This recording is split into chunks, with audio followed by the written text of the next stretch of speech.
नमस्कार दोस्तों। पाकिस्तान के अंदर ही सर्वे हुआ कि भाई पाकिस्तान का प्रधानमंत्री कौन है। मतलब अलग अलग क्वेश्चन पूछे जा रहे थे, जैसे इंडिया में भी कई बार सर्वेज होते हैं। तो पूछा गया कि भाई पाकिस्तान का प्रधानमंत्री कौन है। तो पाकिस्तान में 80% लोगों को नहीं पता था। मतलब 100 में से 80 लोगों को, 10 में से 8 लोगों को नहीं पता था कि पाकिस्तान के खुद का पीएम वहाँ पर कौन है। लेकिन जब उनको दूसरा क्वेश्चन पूछा गया कि भाई भारत का प्रधानमंत्री कौन है, तब उनको आसानी से पता था। और 100 में से 80 लोगों ने, मतलब 10 में से 8 लोगों ने कहा मोदी। अब देखिए, प्रधानमंत्री मोदी सिर्फ ना ही इंडिया में, पाकिस्तान में, इवन वर्ल्ड वाइड, अगर आप यूएस की बात करो, यूके की बात करो, हर जगह पर वो फेमस है। इसराइल की बात करो, हर जगह पर फेमस है। और सिर्फ इसीलिए फेमस नहीं है कि वो एक बहुत बड़ी डेमोक्रेसी है, या फिर कहे कि दुनिया की सबसे बड़ी डेमोक्रेसी है तो उसके पीएम है। सिर्फ ऐसा नहीं है उनका। मतलब इंडिया के अंदर तो उनका परफॉर्मेंस है, लेकिन जो फॉरेन जो नीति होती है, विदेश नीति, फॉरेन पॉलिसी जो होती है, उसमें भी दुनिया नज़र गड़ा के रखती है। जैसे हमने पिछले यूक्रेन और रशिया वाली जो वॉर हुई, उसके बाद जो हमने हमारी डिप्लोमेसी देखी, फॉरेन पॉलिसी, उसमें मतलब पूरी दुनिया ये मानने को तैयार हो गई कि नहीं, ठीक है, इंडिया जो भी कर रहा है। और हमें एक्सेप्शन भी मिलने लगे। ठीक है, अगर आपके रशिया से कुछ खरीदना चाहते हो तो आप खरीद सकते हो। अगर टर्की खरीदना चाहेगा तो नहीं नहीं उसको मिलेगा, उस पर सैंक्शन लग जाएंगे। कहने का मतलब ये है कि इंडिया ने अपने पत्ते ऐसे खेले हैं जैसे मतलब कि इंडिया ने सिर्फ अपने हित देखे, सिर्फ अपने इंटरेस्ट देखे हैं। और यहाँ पर यही बात हो रही है कि प्रधानमंत्री मोदी कितने पॉपुलर है। इसी के साथ ही वीडियो शुरू करते हैं। पब्लिक से पूछा कि पाकिस्तान के प्राइम मिनिस्टर का नाम क्या है। आप यकीन मानिएगा, मोस्टली मतलब 80% लोगों को पाकिस्तान के प्राइम मिनिस्टर का नाम नहीं पता था। जबकि इसी साइड पे मैंने पूछा कि इंडियन प्राइम मिनिस्टर का क्या नाम है, तो 100% ऑलमोस्ट मतलब 10 में से 9 लोगों ने या 100 में से 90 लोगों ने जो है वो यही बोला कि नरेंद्र मोदी जो इंडिया के प्राइम मिनिस्टर हैं। इतनी पॉपुलैरिटी पाकिस्तान में, यानी कि अपने प्राइम मिनिस्टर का नाम नहीं पता, इंडियन प्राइम मिनिस्टर का नाम का पता है। और ये सिर्फ पाकिस्तानी, दुनिया भर में, खासतौर पे इस्लामिक वर्ल्ड में मकबूलियत इंडियन प्राइम मिनिस्टर की बढ़ती जा रही है। उनके रिलेशन दिन ब दिन बेहतर होते जा रहे हैं। अफगानिस्तान की अगर बात करें, काबुल में काबुल की बात करें और दिल्ली की बात करें, रिलेशन बेहतर होते नजर आ रहे हैं। सर, क्या कहना चाहेंगे इस पॉपुलैरिटी के बारे में, इस पॉलिसी के बारे में? और ये क्या पॉपुलैरिटी इंडिया की है या इंडियन प्राइम मिनिस्टर की है? देखिए, ये मेरे ख्याल में ये टीम वर्क का नतीजा है। दोनों एक दूसरे के साथ जुड़े हैं।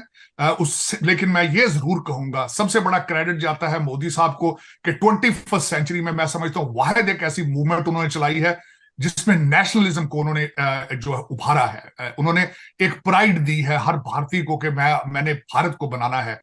फिर उसकी मिसाल उन्होंने ना सिर्फ बातें की हैं, वो दुनिया में जहां भी जिस दौरे पर गए हैं उन्होंने इंडियन डायस्पोरा को प्रमोट किया, इंडियन करेंसी को प्रमोट किया, इंडिया के सिस्टम्स को प्रमोट किया। फिर उन्होंने ऐसे माहौल बनाया कि बाहर से कारोबार जो है वो भारत आए। अब इस वक्त देखा जाए, सबसे बड़ी मिसाल एक दी जाती है, कहते हैं चाइना स्लोज इंडिया ग्रोज, कि जो कारोबार चाइना से निकल रहा है वो सारा भारत जा रहा है। तो उसका क्रेडिट अल्टीमेटली मैं मोदी साहब और उनकी टीम को दूंगा। और वर्सेस क्या ही कभी अच्छा होता हमारे पड़ोस में, जहां आपने सी पैक भी बनाने की कोशिश की कि इतना कारोबार वहां से निकल रहा है इस वक्त, फिलीपीन जा रहा है, वियतनाम जा रहा है, बांग्लादेश जा रहा है। लेकिन अफसोस की बात है कि कल भी चलास गिलगित के पास शूटिंग हुई है, और हमारे उसी सी पैक के आसपास। लेकिन हमारा हमारा जो इस वक्त टारगेट है वो डॉलर लूटने, खैरात मांगना, सिर्फ चंद लोगों के बच्चे जो टोरंटो और लंदन पढ़ रहे हैं, और उसी पे फोकस है। काकड़ साहब को कौन, ऑफकोर्स आपने बिल्कुल सही फरमाया है, काकड़ साहब को उनका पड़ोसी नहीं जानता कि ये कौन है, क्योंकि उनको उनके पास नाम मैंडेट है, ना उनके पास कोई नाम है। किसी घड़े में से उनका नाम निकला है तो वो वजीर आजम बन गए हैं। हालांकि इस तरह की मीटिंग्स में जाना, और उनका इरादा है, जो मैंने पहले दिन से समझ गया था, कि पूरी दुनिया के 2 चक्कर लगाने हैं फ्री जहाज में, और वो लगा रहे हैं। उसकी वजह यह है कि पहले न्यूयॉर्क आए, फिर वो लंदन गए, फिर फ्रांस गए, सऊदी अरब गए, फिर चाइना चले गए। हालांकि इनका सिर्फ एक इनका मकसद था इस केयर टेकर गवर्नमेंट का इलेक्शन कराना। इलेक्शन करवाना। बल्कि हमारे एक जज साहब ने यह भी फरमाया था कि इलेक्शन कमीशन के होते हुए इस गवर्नमेंट का कोई जवाब नहीं है। लेकिन जिस गवर्नमेंट और प्राइम मिनिस्टर के पास जवाब ही कोई नहीं है, वो कोई भी मीटिंग दुनिया में छोड़ने के लिए तैयार ही नहीं है। लेकिन उनका कसूर नहीं है। मैं इसका कसूरवार कहूंगा इनको लाने वाले, और जिन्होंने इनको एक जहाज की चाबियां पकड़ा दी हैं और पेट्रोल डलवा दिया है। खुदारा पाकिस्तान पे तरस करें। पाकिस्तान के हालात, 42% महंगाई है वहां पे, बच्चे मर रहे हैं भूख के। 2.5 करोड़ बच्चा पाकिस्तानी स्कूल नहीं जा रहा। लेकिन इन लोगों के लल्ले तलल्ले जो हैं वो खत्म नहीं हो रहे हैं। मैं इसके साथ दुख का इस पे इजहार करूंगा। अब मैं बात करना चाहता हूं तालिबान की एम्बेसी की तरफ, तालिबान के जो रिलेशनशिप है उसमें चॉइस हम ये बताना चाहूंगा कि तालिबान अफगानिस्तान के साथ भारत के रिलेशनशिप नए नहीं हैं।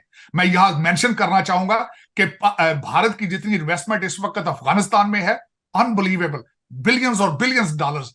आप इसकी मिसाल इस चीज पे से लगाएं कि उनकी जो लेजिस्लेशन, उनकी असेंबली की बिल्डिंग है वो भारत ने बनाई है, उनकी पुलिस और आर्मी ट्रेनिंग जो वो भारत में होती थी, यहां तक कि उनके जो रूलिंग एलीट होती थी वो इलाज कराने के लिए भारत आती है, उनके स्टूडेंट भारत पढ़ने जाते हैं।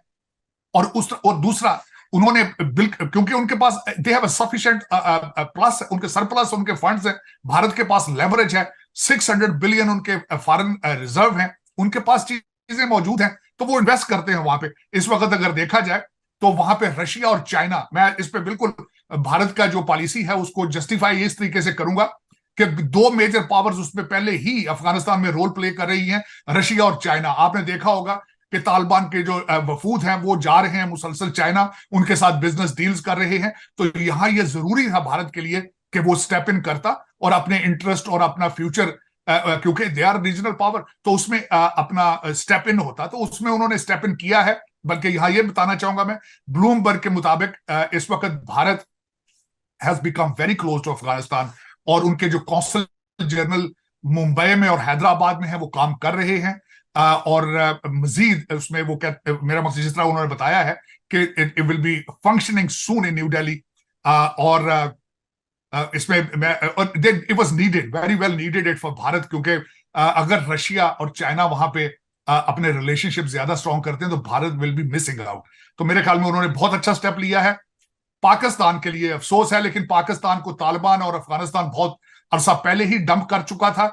जब अमेरिकन वहां से निकल रहे थे तो उस वक्त भी अफगानिस्तान को कतर जो था वो रिप्रेजेंट कर रहा था, उन्होंने पाकिस्तान से ये रिप्रेजेंटेशन जो है अदम एतमाद की वजह से ले ली थी। लेकिन ये पाकिस्तान की पॉलिसियों का और किसी भी चीज को सीरियस ना लेना उसका रिएक्शन है। मैं उम्मीद करता हूं कि पाकिस्तान इसको सीरियस ले। जिस मुल्क के लिए आपने अपना सारा मुल्क जला दिया है चंद डॉलरों के लिए, लेकिन अब आपने उस रीजन में आपका बहुत बड़ा एक ओपन बॉर्डर है उनके साथ। पख्तून दो हिस्सों में रहते हैं, आधे पाकिस्तान में आधे अफगानिस्तान में, और खुदा दा नाज कुछ सीरियस लो, तुसी जेड़ा ना भांग पी के सुते पे हमें काम नहीं चलेगा। भारत के वजीर आजम वहां पे गए हैं, उन्होंने बताया है कि इस वक्त दुनिया का जो पोल्यूशन के हाल, उसमें इंडिया की क्या कंट्रीब्यूशन है, किस तरीके से इंडिया उसको आगे कंट्रोल करने का इरादा रखता है, क्या क्या स्टेप्स लिए जाएंगे। और उसमें सबसे बड़ी बात यह है कि उन्होंने कहा है कि 2028 में जो यही COP 33 होगी उसको भारत में किया जाए, जो कि मैं समझता हूं एक दफा फिर भारत को शो केस बनाने का एक बहुत बड़ा एक सोर्स बनेगा।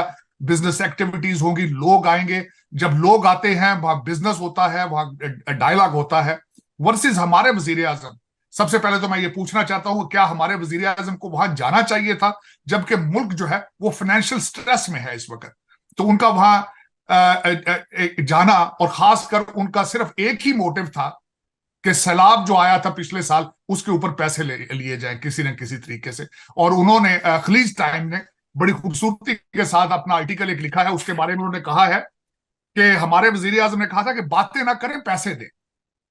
तो वो उसमें पाकिस्तान में गर्मी बहुत बढ़ रही है, उन्होंने ये भी कहा, और हमें पैसे दें, हमें बातें नहीं चाहिए। तो वो एक बंदा पैसे मांगने जाता है, दूसरा फ्यूचर की बातें करने जाता, और 76 साल लगे हैं भारत को इस स्टेज पे पहुंचने के लिए। मैंने देखा है कि मुख्तलिफ जो न्यूज आउटलेट्स हैं उन्होंने तनकीद का निशाना बनाया है कि हमारे वजीर आजम आखिर में खड़े थे कहीं जो नजर भी नहीं आ रहे थे, बल्कि उसमें कई जो इकोनॉमिक टाइम्स में कहा गया है कि वहां उनको ढूंढना पड़ता था। वो कहते थे कि majority of the Pakistan is they are saying कि help us find our prime minister. वो नजर ही नहीं आ रहे थे कि झंडे के पीछे छुपे हुए थे। लेकिन उसमें ये मैं कहना चाहूंगा कि 76 साल की कोशिश है, आपकी डायरेक्शन क्या है, उनकी डायरेक्शन क्या है, ये क्लियर नजर आ रहा है। इसमें इन्वायरमेंट में आपका कोई अमल दखल नहीं है, क्योंकि आप तो फाइनेंशियल स्ट्रेस से ही नहीं निकल रहे, बल्कि पैसे लेने के लिहाज से अगर देखा जाए तो काकड़ साहब का ये दौरा मैं समझता हूं कामयाब रहा है। क्योंकि उसकी वजह यह है कि $77.8 मिलियन का उसको प्रोग्राम का नाम रखा गया है रिचार्ज पाकिस्तान। तो वो उन्होंने उसका ऐलान किया है, जिसमें 66 मिलियन ग्लोबल क्लाइमेट फंड से आएंगे $5 मिलियन यूएस एड देगी एम्बेसी, और 1.8 मिलियन जो है WWF जो है वो देगी। तो मैं समझता हूं कि वो मेरा वतन अजीज दुनिया का मेरे ख्याल में वाहिद एक ऐसा मुल्क है जो 76 साल से खैरात पे चल रहा है। पता नहीं आगे 176 साल चलना है, 76 साल चलना है, 70 साल, लेकिन मेरे ख्याल में मिसाल नहीं मिलती कि मुसलसल बाहर जाते हैं, डॉलर लाते हैं सिर्फ अपने घरों के लिए, अपने बच्चों के लिए। मुल्क जो है वहां $1 नहीं पहुंचता। ये $77.8 मिलियन जो है, मेरा नहीं ख्याल इसमें से $77 भी पाकिस्तान पहुंचेंगे। ये लंदन और दुबई की प्रॉपर्टियों के लिए इस्तेमाल होंगे। और हर पाकिस्तानी को पता है, हर अफसर को पता है, हर एस्टेब्लिशमेंट के फर्द को पता है कि पाकिस्तान इज ब्लीडिंग। आप हर चीज से बच जाएंगे, करप्शन से आपकी तबाही हो रही है और मुसलसल हो रही है, ब्लीडिंग जारी है।